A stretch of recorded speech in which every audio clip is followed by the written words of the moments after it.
Sitting around a campfire, you can feel its heat, smell the woody smoke, and hear it crackle. If you get too close, it burns your eyes and stings your nostrils. You could stare at the bright flames forever as they twist and flicker in endless incarnations. But what exactly are you looking at? The flames are obviously not solid, nor are they liquid. Mingling with the air, they're more like a gas, but more visible and more fleeting. And on a scientific level, fire differs from gas because gases can exist in the same state indefinitely, while fires always burn out eventually. One misconception is that fire is a plasma, the fourth state of matter in which atoms are stripped of their electrons. Like fire, and unlike the other kinds of matter, plasmas don't exist in a stable state on Earth. They only form when gas is exposed to an electric field or superheated to temperatures of thousands or tens of thousands of degrees. By contrast, fuels like wood and paper burn at a few hundred degrees, far below the threshold of what's usually considered a plasma. So if fire isn't a solid, liquid, gas, or a plasma, what does that leave? It turns out fire isn't actually matter at all. Instead, it's our sensory experience of a chemical reaction called combustion.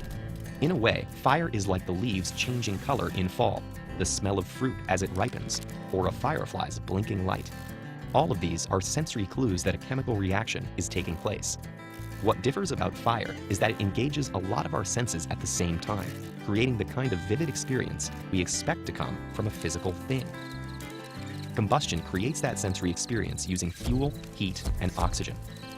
In a campfire, when the logs are heated to their ignition temperature, the walls of their cells decompose, releasing sugars and other molecules into the air. These molecules then react with airborne oxygen to create carbon dioxide and water.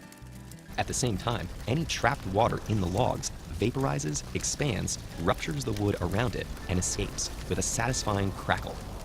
As the fire heats up, the carbon dioxide and water vapor created by combustion expand. Now that they're less dense, they rise in a thinning column. Gravity causes this expansion and rising, which gives flames their characteristic taper. Without gravity, molecules don't separate by density, and the flames have a totally different shape. We can see all of this because combustion also generates light. Molecules emit light when heated, and the color of the light depends on the temperature of the molecules. The hottest flames are white or blue. The type of molecules in a fire can also influence flame color. For instance, any unreacted carbon atoms from the logs form little clumps of soot that rise into the flames and emit the yellow-orange light we associate with a campfire.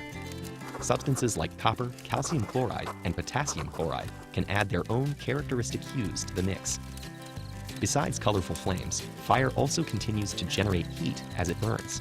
This heat sustains the flames by keeping the fuel at or above ignition temperature.